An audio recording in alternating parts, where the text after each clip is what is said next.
So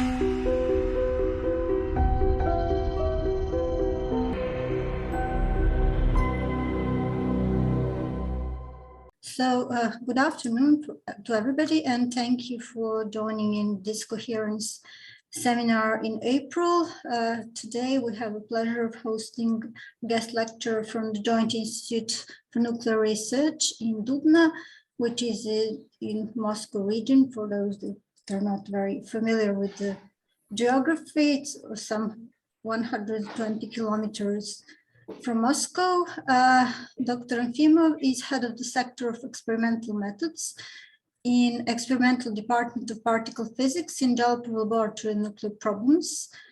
And his research interests include studies of silicon photomultipliers and their application in various fields, including mega international experiments, which he will present in more detail. Also applications in nuclear medicine, PET, and so on. You had the chance to read his full research interests, so I will not go through all the details. Nikolay, please go ahead, and if it's your presentation runs a few minutes longer, do not stress about it. It's not very fixed in time. Okay, so. Okay, thank you. Thank you, Elena, for such nice introduction.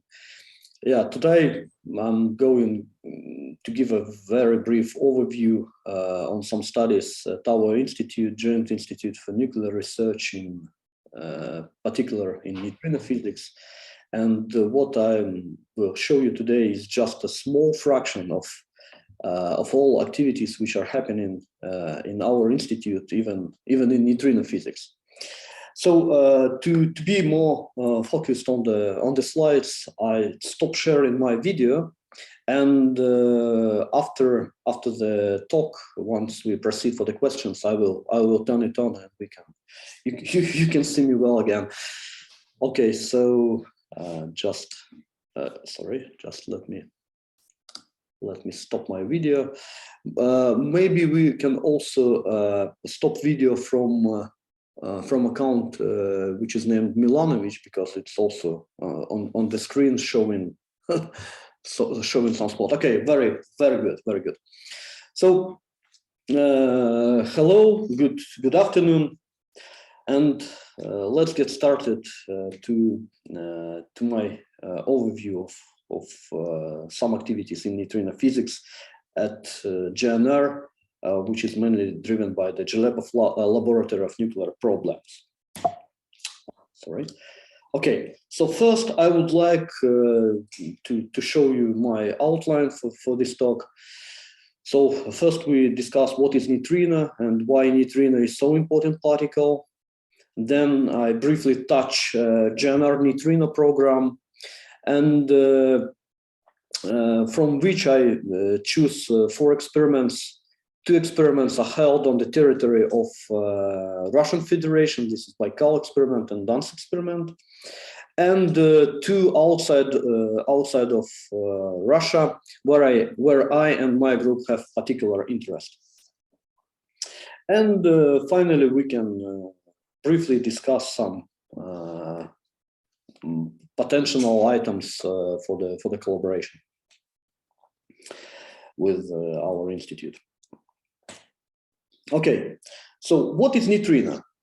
I would like to start with a very brief history. As you well know, there are 3 types of ionizing rays: alpha, beta, and gamma rays. Alpha particles are nucleus of helium, beta are electrons, and gamma are electromagnetic radiation. Similar to atoms, nuclei have strictly determined quantized energy levels, and the emission of a particle is a two-body task, because we have just a nucleus and a particle. Followed to the momentum and energy conservation laws, the particle should take out the most amount of energy and a certain amount of energy. If you look at the energy spectra for alpha and gamma rays, you can see discrete lines that prove that this statement. But if you look at energy spectrum for electrons, you can see a continuous spectrum. So scientists ever wondered what happened with the energy conservation at the microscopic level. Does the energy conserve there? By the way, can you see my pointer? Okay, I believe. Yes. I believe so. Okay, so let's go ahead. Wolfgang Pauli was an outstanding scientist who came up with a brilliant idea. What if along with the electron, something neutral and weakly interacting is emitted, so weak that we cannot detect it? Then the common energy is distributed between these two particles. Then the electron energy depends on a scattering angle, and hence can be of any value. This particle was named as neutron. Later on, James Chadwick discovered neutral rays in nuclear decays, but they have strong interaction and hence not the Pauli's particles. Those Pauli particles was renamed as neutrino, which is in Italian means small neutron. This name was proposed by Edoardo Amaldi in a humorous conversation, and then was popularized by Enrico Fermi. Neutrino is a very weakly interacting particle. Many antineutrinos are produced in nuclear decays. And in 1951, two American scientists, Ryans and Cohen, proposed to detect neutrinos from an atomic bomb explosion that will stand out against the background radiation and produces an enormous amount of neutrinos. But it was a big technical challenge, and then they realized that the key was in the delayed coincidence trigger. Antineutrino interaction is called as inverse beta decay, IBD. So antineutrino interacts with the proton and produces a positron and delayed neutron. These two particles produce two signals, positron annihilation and delayed neutron capture signal. So the neutron is moderated on protons of detection media like liquid scintillator to thermal energies in about 20 microseconds, and hence be captured by proton or gadolinium, which is used as a dopant to the liquid scintillator. So these two gentlemen put a barrel filled with a liquid scintillator doped with gadolinium close to the reactor, which produces a huge neutrino flux, shielded from, of course, shielded from other types of particles like neutrons. And therefore, in 1956, they discovered neutrino by use this pattern. But this is not the end of the story. Scientists realized that the sun is a huge thermonuclear reactor that produces an enormous amount of neutrinos hitting our planet. So Davis and Bacall built the home-stake detector that can detect some neutrinos, which are electron neutrinos, by means their interaction with the thorium-37 nucleus, hence which converted into argon-37 with emission of electron. This reaction was suggested by Bruno Pontecorvo. This detector contains 615 tons of tetrachloroethylene, which is widely used in the dry cleaning of fabrics and quite cheap substance. They saw just a fraction of the calculated flux, so 2 to 3 times smaller than it was predicted. And here they got stuck with another obstacle. Why it's happened? Why do we detect just a fraction of the common flux? Did we miscalculate something? Maybe something is violating again. At that moment, we knew another type of neutrino, muon neutrino, which was discovered in atmospheric rays, and there was almost similar issue. Fortunately, a decade ago, Soviet scientists who was working in our laboratory, a laboratory of nuclear problems, Bruno Pontecorvo, he has Italian origin. He assumed that neutrino can change its type by traveling even in free space. This effect was named as Neutrino Oscillations, and this could explain the sun neutrino problem. Neutrinos were discovered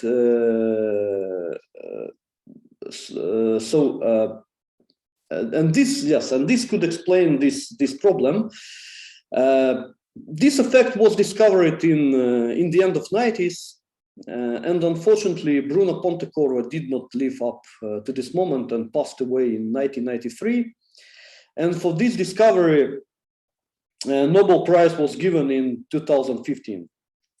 So Bruno Pontecorvo is one of the most outstanding scientists of the 20th century.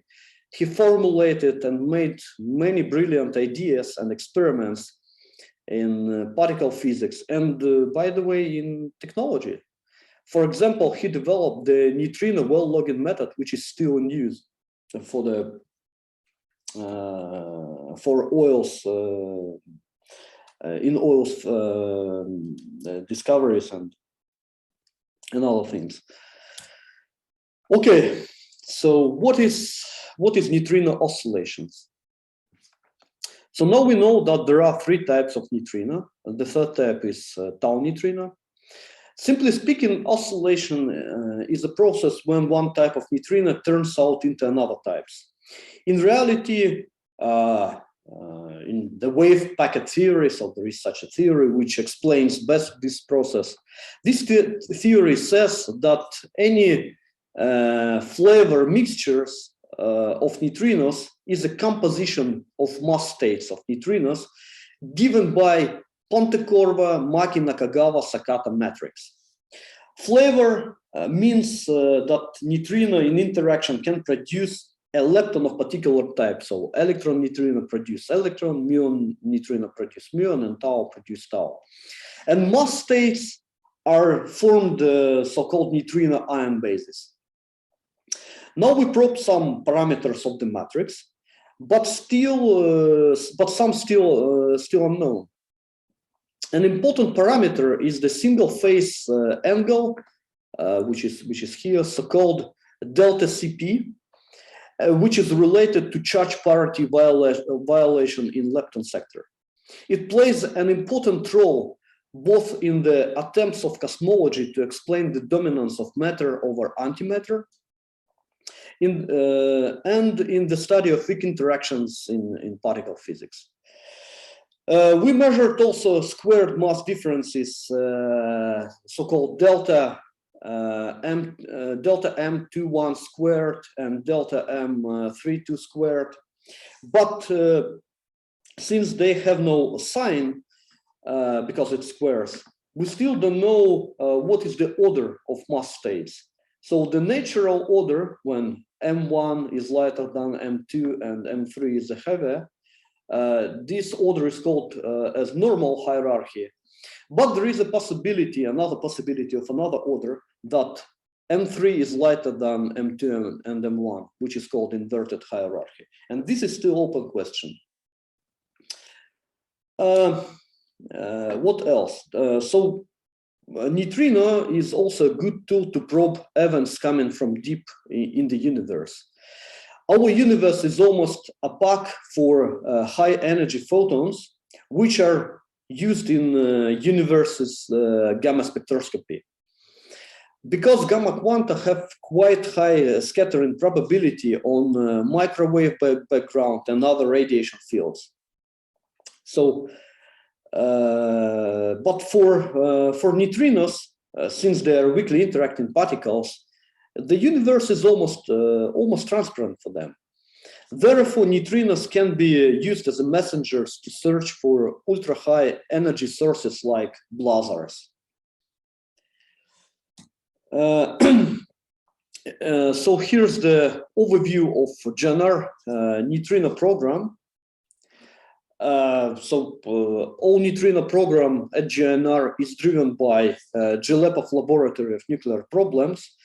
And as our deputy director said, DLNP has one of the most diversified neutrino programs in the world. So here we study neutrino interactions, and you can see that we have many experiments on territory of Russian Federation. So I put here as a Rus mark. So we study neutrino interactions, neutrino oscillations. So here I will discuss in detail Juno and Dune experiments.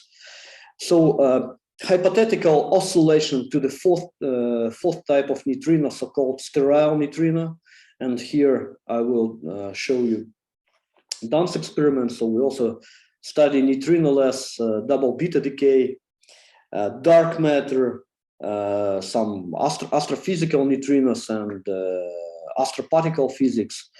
And for astrophysical neutrinos, I will mention our flagship experiment, Baikal gigavolume detector.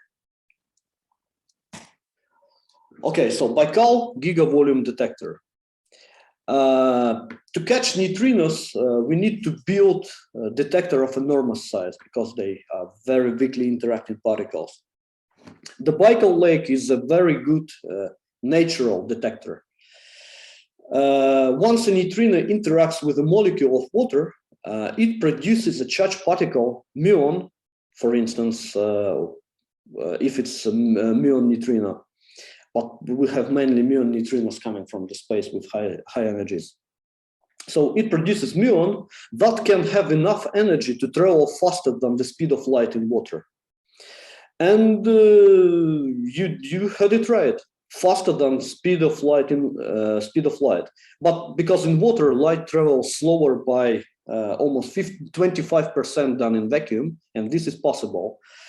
So once a charged particle exceeds this threshold, it produces light, so-called Cherenkov light, and the light turned into a cone and hence has direction. And the amount of the light is proportional to propagation length and hence the energy of primary energy of the particle of neutrino. Thus, by detecting this light, we can measure the direction and the energy.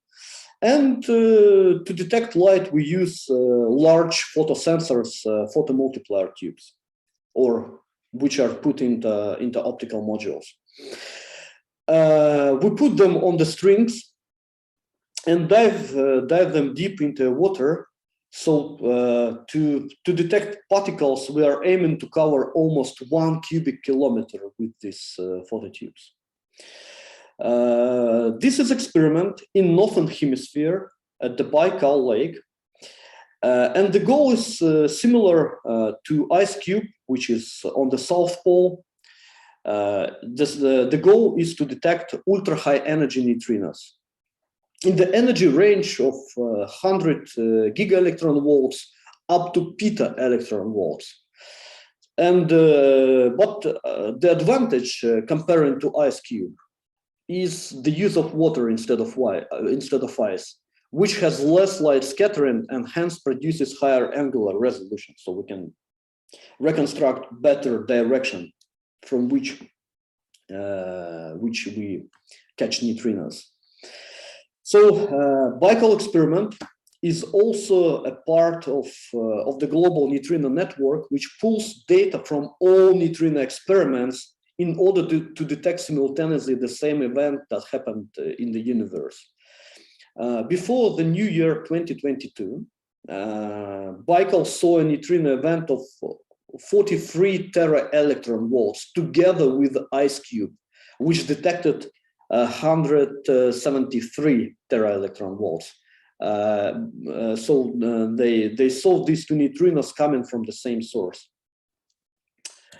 So now we come up to the detectors. The core element of the optical module is a 10-inch photomultiplier tube shielded from the Earth magnetic field by means of a permalloy cage. The electronic module provides high voltage to supply the PMT calibration LED, readout and digitization of the signal and transport it to a long data line. So all the equipment sits inside the sealed glass sphere that it's coupled with PMT by means of optical gel. Here you can see how the modules are arranged into strings. Each string is almost 500 meters long and carry out 36 optical modules. Strings combines into clusters by 8 strings each, holding in total 288 optical modules. And currently we commissioned 8 clusters with almost 2,300 modules that covers about a half of cubic kilometer. Here's an illustration of how we detect neutrinos. So as background, we detect atmospheric muons and muons showers. So now you can, yes. So this is a muon showers when a few neutrinos hit detectors simultaneously. Our PMTs towards down to detect mostly the light coming from the bottom to top, because only neutrinos can pass through the Earth and have such direction. And by the way, since we are looking down, we are looking for neutrinos coming from the southern hemisphere of the universe. And we can disentangle neutrinos, which are coming from down to, from bottom to top, by using information of the time difference between clusters. For instance, so I just repeat it one more time. So you can see that the particles which are coming from top to bottom first hit upper part of the detector and then the bottom part. As for neutrinos, we have vice versa situation. So yes, it is. So first we have bottom part of the detector and then top. And by measuring time difference between these two, we can conclude what was the direction of the particle. Anyway, events coming from the top bring up backgrounds and need to be efficiently taken into account. From another perspective, they can bring up, they also can bring up interest in physics. And for this reason, a similar design to KM3net optical module, which has a multi-PMT composition, which are looking at all directions, is under consideration by the Baikal collaboration. On another hand, we have a lot of other developments to improve overall detector performance. So if you are interested in developments in electronics, so you are very welcome to the Baikal collaboration. And the Baikal experiment is attracted by international collaboration, and this attraction is not only the physics and also beauty of this place. So it's very nice sunsets, and it's very beautiful indeed. I was there once and can confirm.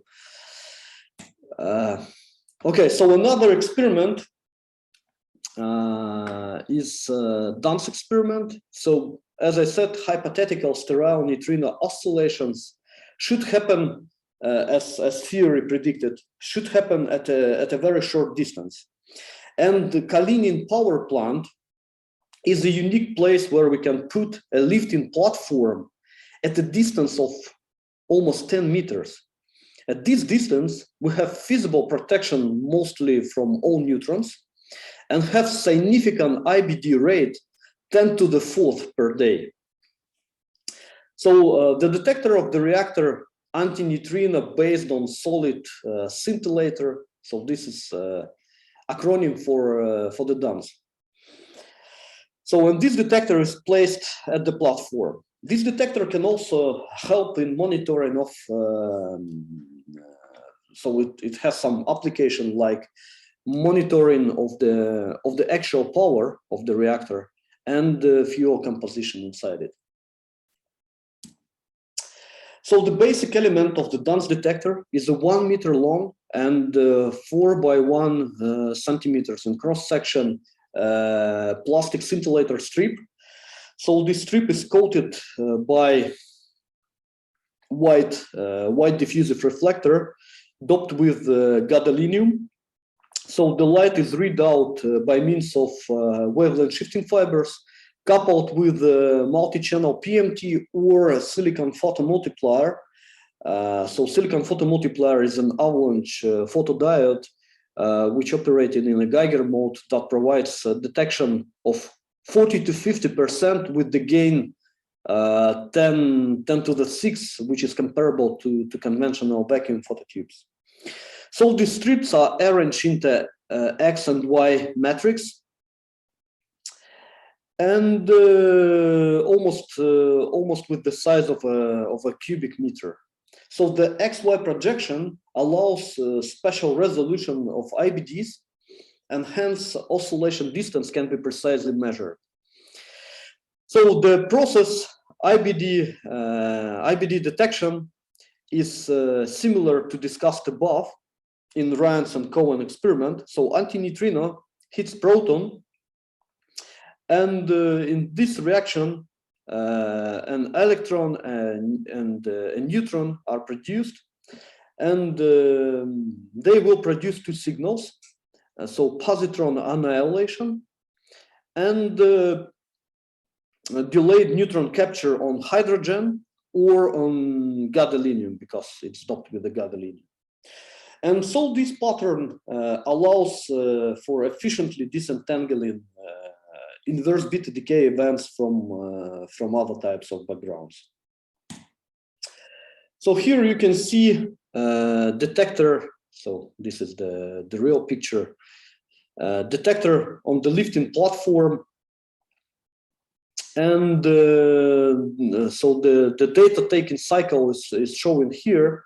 So the downstream position, so the most bottom position, at a distance of 12.7 meters, going with exposure 2.7 days. Then we move to the middle position pretty fast in 2 minutes with a distance of 11.7 meters, so which is closer to the reactor core, and hence we need less exposure, so this is 2.3 days. And then in up position at a distance of 10.7 meters with exposure of 2 days. And then this measuring cycle repeats again, and such an approach allows systematic canceling. Okay, now we're approaching to the topic where my group is involved. So the Dune experiment is a big spherical barrel buried deep underground, 700 meters underground, to prevent backgrounds coming from atmosphere, like atmospheric showers and muons.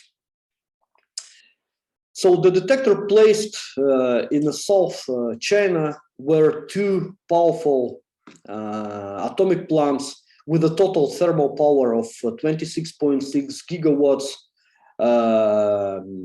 will be run soon.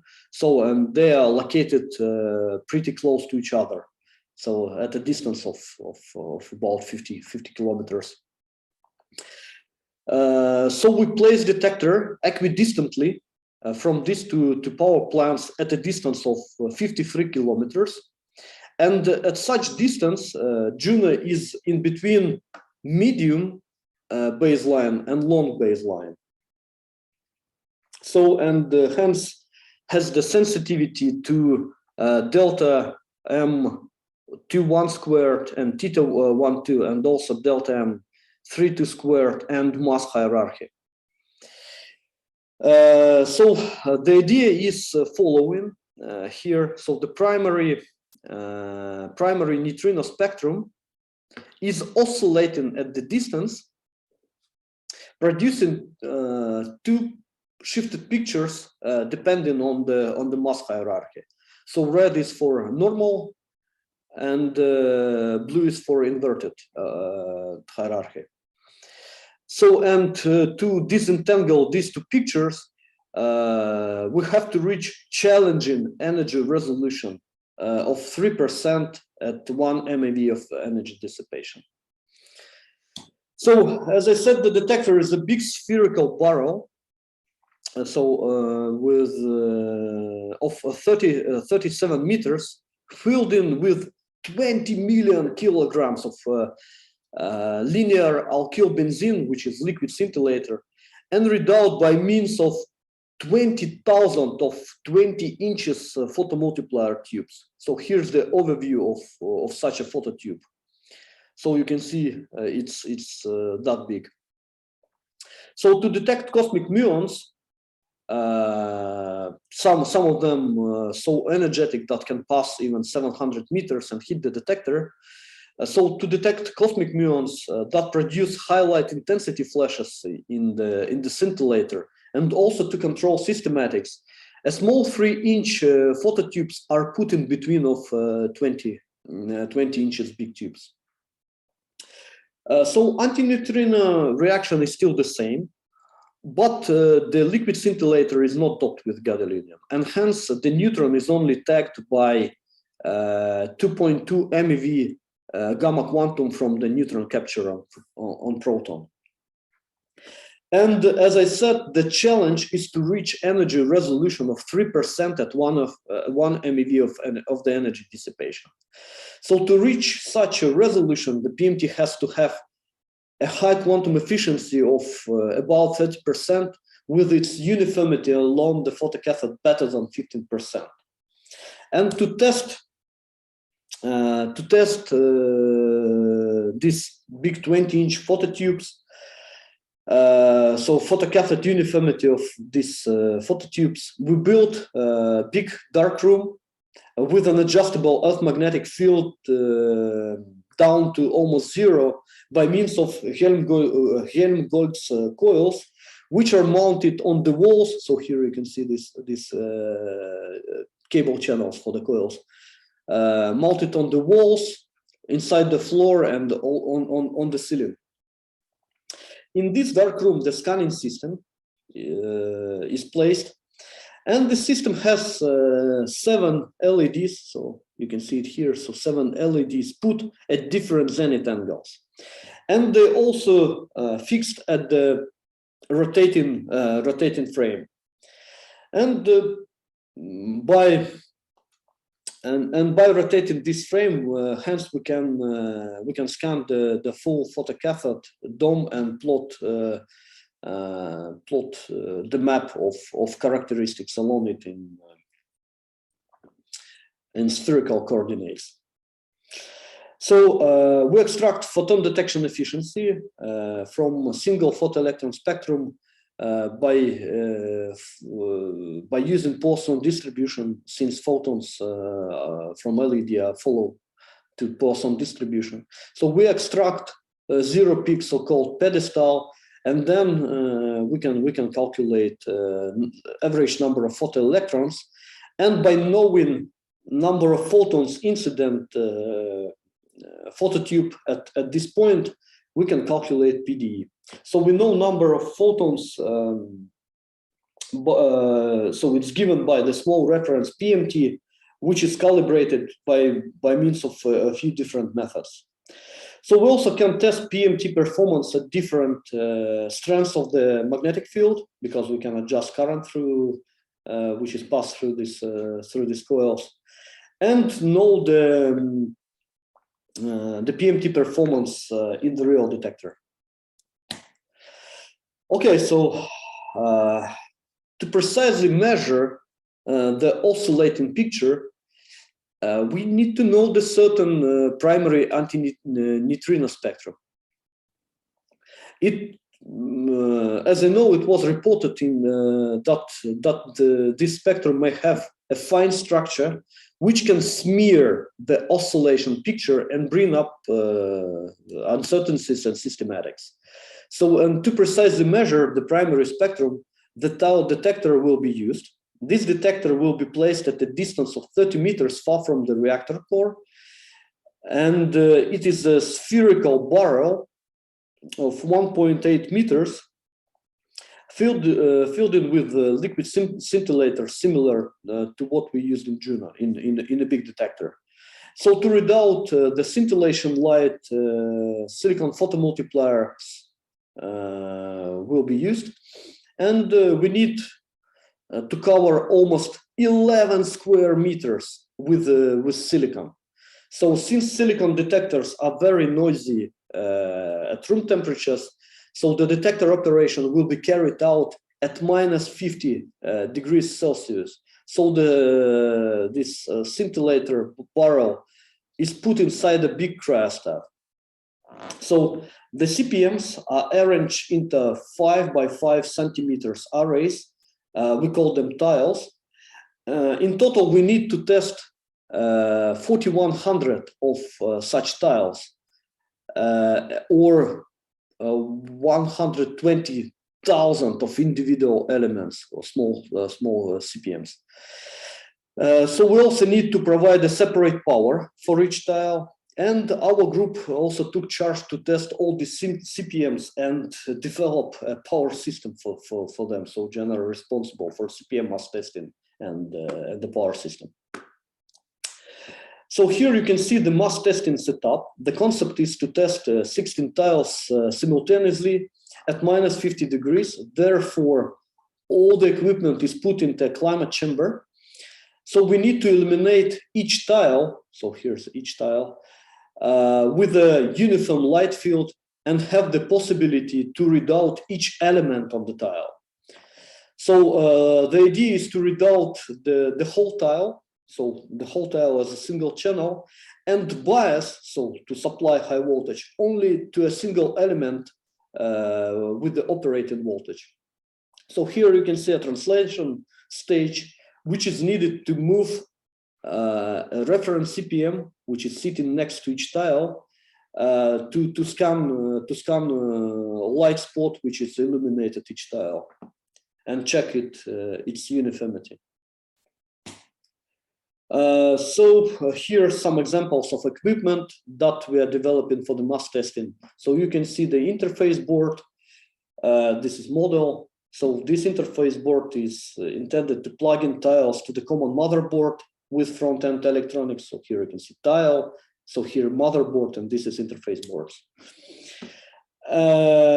So we also use a multiplexer switch, which can switch between different tiles for precise current measurements.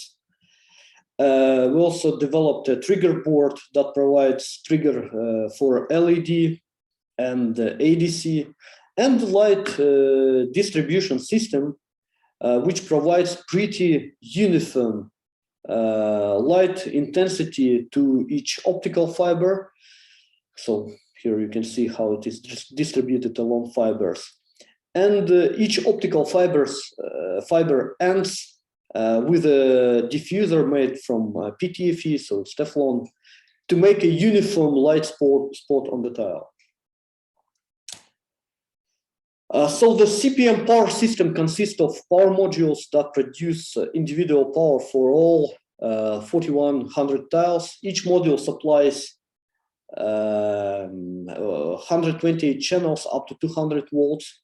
Then power delivers by means of ribbon cables to the feed through on the cryostat, and then inside it is routed to each tile by means of bundle of paired cables. So what is shown here. Okay, so together with Moscow State University, we designed and developed the power module based on AT 5535 high voltage 32 channel DAC chip. So this chip can provide up to 200 volts with a 14-bit resolution with a maximum current of almost a half of milliamp. So we made the module of 4 DAC chips. So you can see four items here. And so they handle 128 channels. And once we put them into a single crate, 16 of such modules, they will carry out to almost 2,000 channels in each VME crate. So the modules are controlled by means of control unit via CAN bus using CAN open protocol. These modules are also used for the Dune experiment.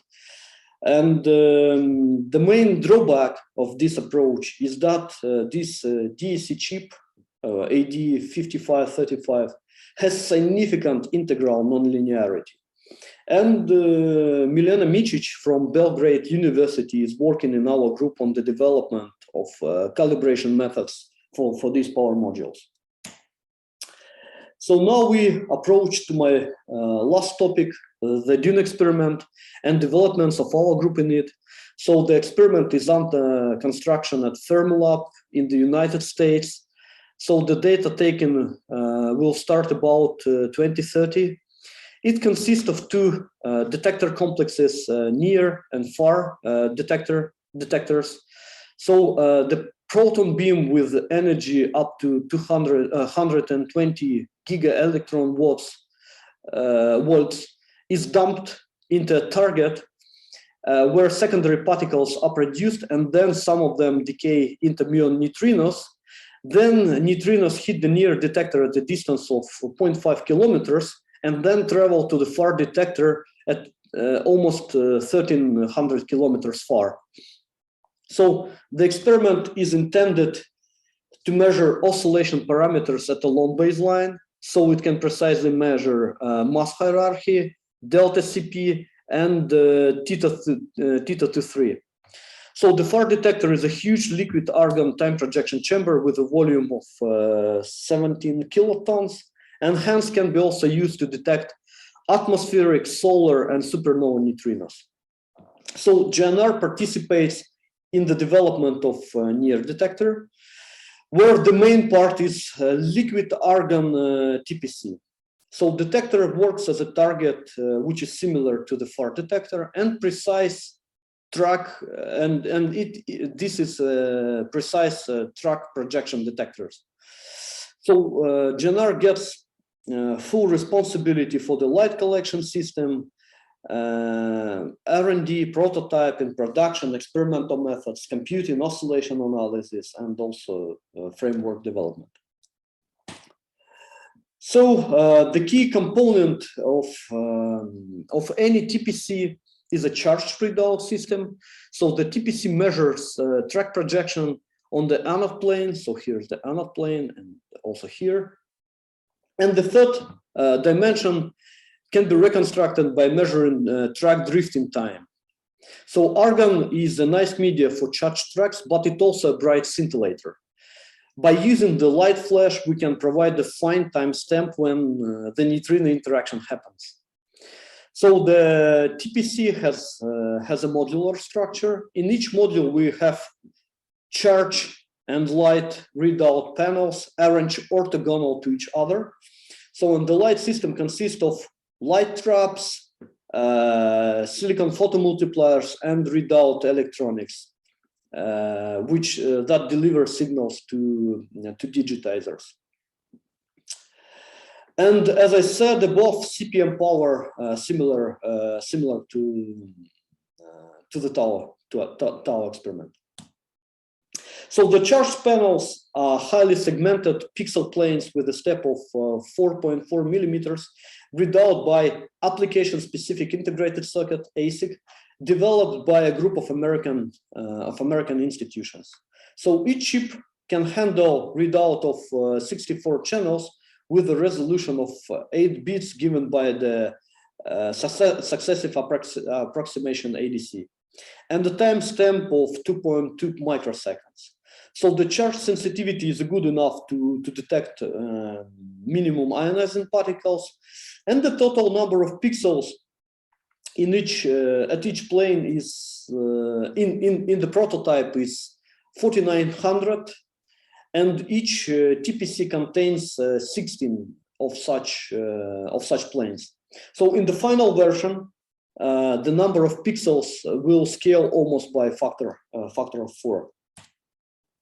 So together with Bern University, we developed 2 approaches in the light detection. So both are based on the wavelength shifting from ultraviolet argon light, which is 128 nanometers, to a violet light of 425 nanometers by means of tetraphenylbutadiene, which is called TPB. So, and further re-emission it in green light. So the arc light traps light by means of mirrors. So it's a plastic bulk covered by mirrors from all sides, and a dichroic mirror, which is transparent for violet light and fully reflective for the green part of the spectrum. So the scheme is following: a UV light incident to the dichroic mirror coated with TPB, which shifted to violet light, and then violet light passes through the dichroic mirror, re-emits into a green light, and hence is trapped in the plastic bulk of arc light between mirrors and dichroic mirror. So, and there are 6 small windows where 6 silicon photomultipliers read out the green light. So the light panel of other type is named the light collection module, which is based on wavelength shifting fibers coated with TPB. So the violet light from TPB passes through fibers and re-emits to the green light isotropic, and some part of it, which is inside the total internal reflection, is trapped and guided along the fiber core. So it's guided to here. So, and the fibers are bent into loops and bundle into two bundles. So, and these 2 bundles are polished and coupled with 2 silicon photomultipliers. So on the right picture, you can see how light panels interface to charge panels. So they're put orthogonal to each other. And the intention of the light system is to provide a fast timestamp to trigger TPC and provide complementary information to help the charge system better resolve different tracks in time. Okay, so here's the overview of electronic parts for the light readout. So now we are developing an integrated PCB with 6 CPMs. So they're on another side. Just wait a while. Okay, so with so this is the CPMs, 6 CPMs, and preamps, which are on another side. So we put all this together on a single board. So the signal is delivered by means of Samtec microcoaxial cables, and then come out from the cryostat with help of feed through PCB. So we plug it here and then read out signal from this side. Then signal go to the variable gain amplifiers that adjust dynamic range from single photoelectrons. So here you can see a single photoelectron spectrum that are used in CPM calibration to, and it adjusts to relatively high signals from muons. So, and finally, signals are digitized by means of sampling ADC with a sampling frequency of 62.5 megahertz and 14 bits resolution, and data flow through 10 gigabits optical interface, and all these ADCs can be synchronized by means of wide rapid protocol. So, and by using mathematical methods, we can extract the time resolution from 2 signals between 2 ADCs with a sub-nanosecond precision, so much better than 0.5 nanosecond. As I mentioned above, we use the same power module as for the tower experiment. So this is an overview of the TPC assembling. So we start to assemble a semi-TPC. Then we put this to semi-TPCs, so we attach it to the cathode plane, and this is full TPC. Then we make in cabling, and finally install it into a cryostat. So here you can see outside cabling coming from the feed through to variable gain amplifiers. And this is our first results from TPC. So this is me and my colleague Alexander.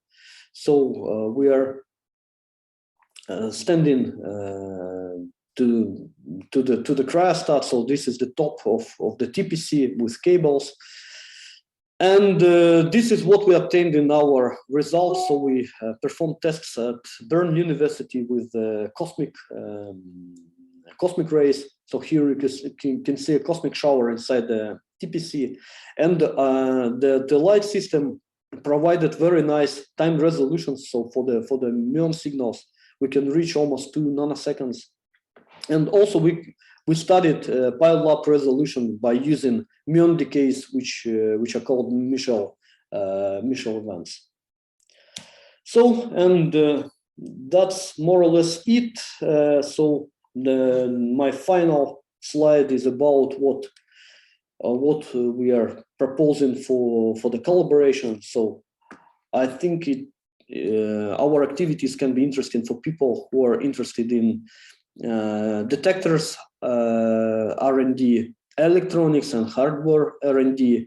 So by producing all these electronics and detector panels or other sort of detectors, we need to assure its quality. So we have a big program for quality assurance and quality check testing.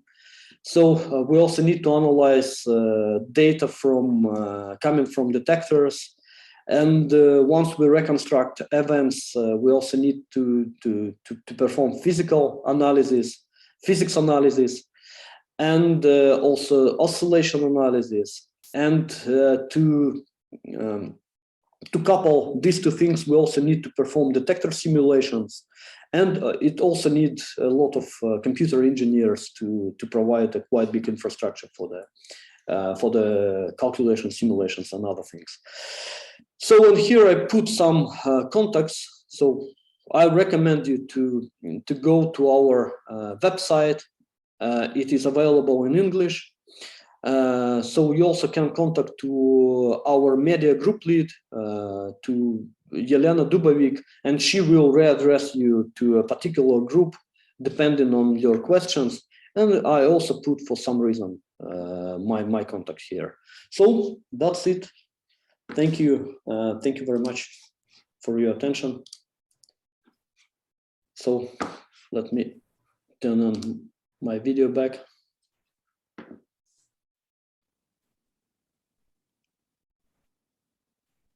So, thank you very much, Nikolay. This was an excellent presentation, and thank you for the patience to explain all the details.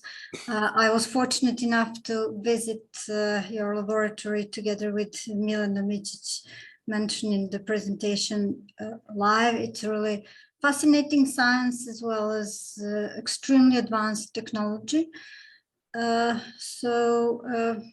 If it's okay with you, now we can move on to some questions from the audience. Sure.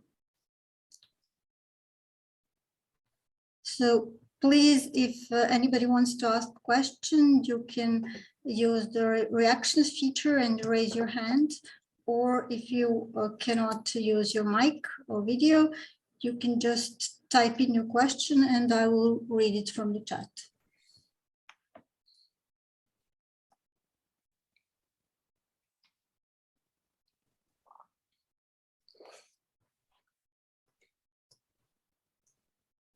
So, Yavana, please go ahead. Hello, I'm Yavana, and currently I'm working at Vinci, but I used to work at Daisy in Hamburg, and I'm all too aware of the difficulty of this science, so I'm really impressed by your work. However, I worked at Daisy as a laser scientist and didn't have too many contacts with this particle physics part of DAISY, which is its major part. But as a laser scientist, I would like to ask you a technical question on TBP. TBP, okay, I see. Mm-hmm. I haven't used this material before, and I'm looking for the ways to expand the range of wavelengths we have in the lab. So we have a femtosecond laser at 800 nanometers, producing, for example, third harmonic at 267 nanometers. Would I use then this material to reach some visible frequencies? Mm-hmm. So the question was, if I get it right, can we use TPB to shift out 100 nanometers to a visible light? Is that correct? Well, more like 260 nanometers. 260. Mm-hmm. So yes, it is, but I believe that there are some more efficient dopants or shifters for this bandwidth of wavelengths. But yes, I tried to illuminate it with UV light from the flash lamp, like this, and it's shining with the violet light. But I don't know the certain efficiency. So if I remember right, there are documented some articles with documented absorption and emission spectra, from which you can see for the re-emission efficiency. So this is the main thing. So there are many substances which can shine with UV light, but the main point is what's the efficiency of this re-emission. Yeah, sure. Okay, thank you. Thank you. Any other questions? I'll read a question from Dr. Alexandra Malutsko, who cannot use her microphone. She said, thank you for interesting talk. Can you comment the current state of experiments regarding the neutrino missing mass in the universe?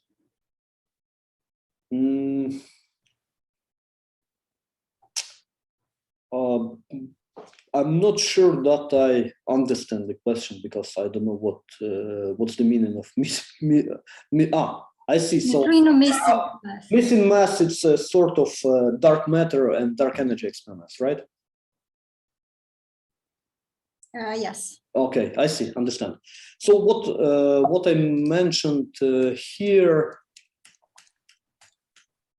in our neutrino program, so there are a couple of experiments where we have strong participation, which are related to dark matter. And here the main participation in Edelweiss, which is study particles, so-called WIMPs, which can be candidates for the dark matter, for the dark matter, and also dark side experiment, which is intended to almost to search such a sort of matter. So something like that. Yes. So there are some experiments which are intended to search and study this this topic. And as for Edelweiss, it is ongoing experiment, and dark side will be built in near future. So I believe is it enough, or any guesses? Any guess in what? About the let's wait for Alexander to clarify. Guess about what the missing mass, or? So I believe it's still open question. So and this is very interesting, a big field of studies. So. And the role of neutrinos in this? So maybe some neutrinos can be candidates for weakly interacting particle, contain this missing mass. Yes, so there are some theories about it, but I'm not very well aware, so I'm more a technical person.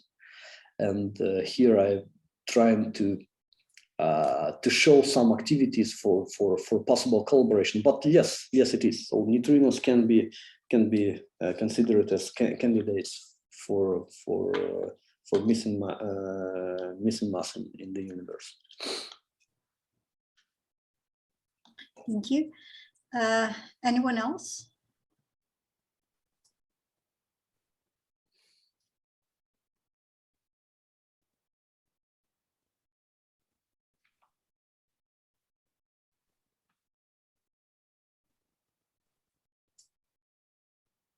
So as I see no raised hands and there are no other messages in the chat, I'm assuming that is well for now.